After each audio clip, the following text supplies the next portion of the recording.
Our first speaker is Steve Manuel, and he's going to give a talk about DDP and Meteor as the glue. That's right.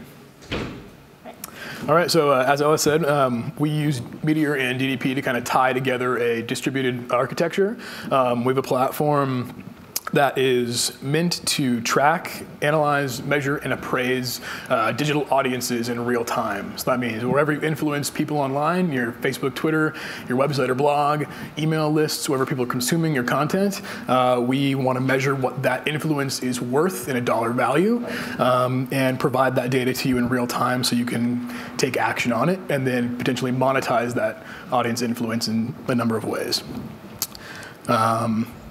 So to start off, here's kind of a diagram of how our architecture is set up. We've got a URL shortener to track influence on social media where you can't add a kind of tracking code to your website.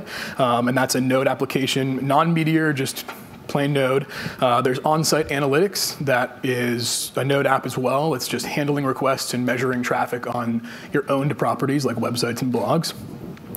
And these two applications drive a significant amount of traffic over DDP to our Meteor server. And then the data that we send to Meteor is then reflected in real time, as you see here, in the UI for our users.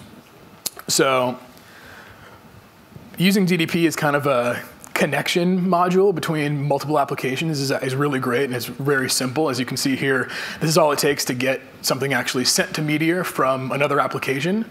And these are distributed across multiple different AWS instances or different processes, and it doesn't have to be the same language, right? There's Ruby connectors, iOS connectors, and so just quickly, what we have here is a new DDP client that you pass an object for options, including the host for DDP, a port that you're running your Meteor app on, and then a couple other options to reconnect and how often to try to reconnect. You send a connect, you call a connect function on a DDP module or object to send that initial request to the Meteor server to say, hey, we're going to send you some data or potentially give us some data. And then once we detect some event that's happening in our server, we want to send that information to our Meteor server to then reflect in the UI.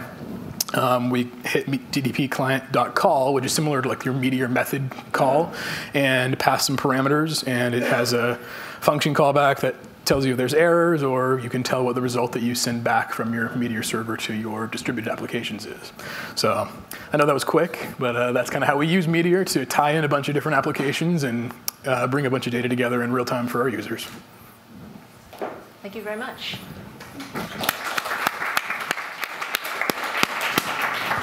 All right, so we have about a minute for questions, actually. If I know it's tempting to flee the scene. No, I'm happy to stay. But yeah, Aslava.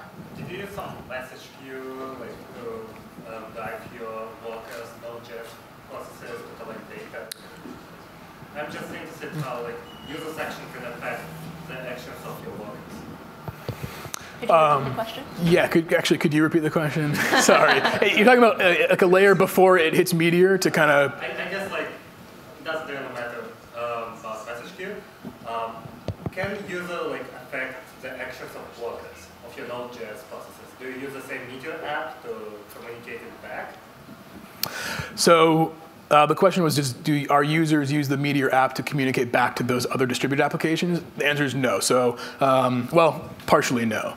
They can create a shortened URL through the Meteor app that then gets sent to a shared data store that our URL shortening app does receive. But all events that are tracked by those two distributed apps happen by other people on the web. So some random user visiting your website or clicking a link you posted to Facebook or Twitter, those are then tracked into Meteor, not the other way out.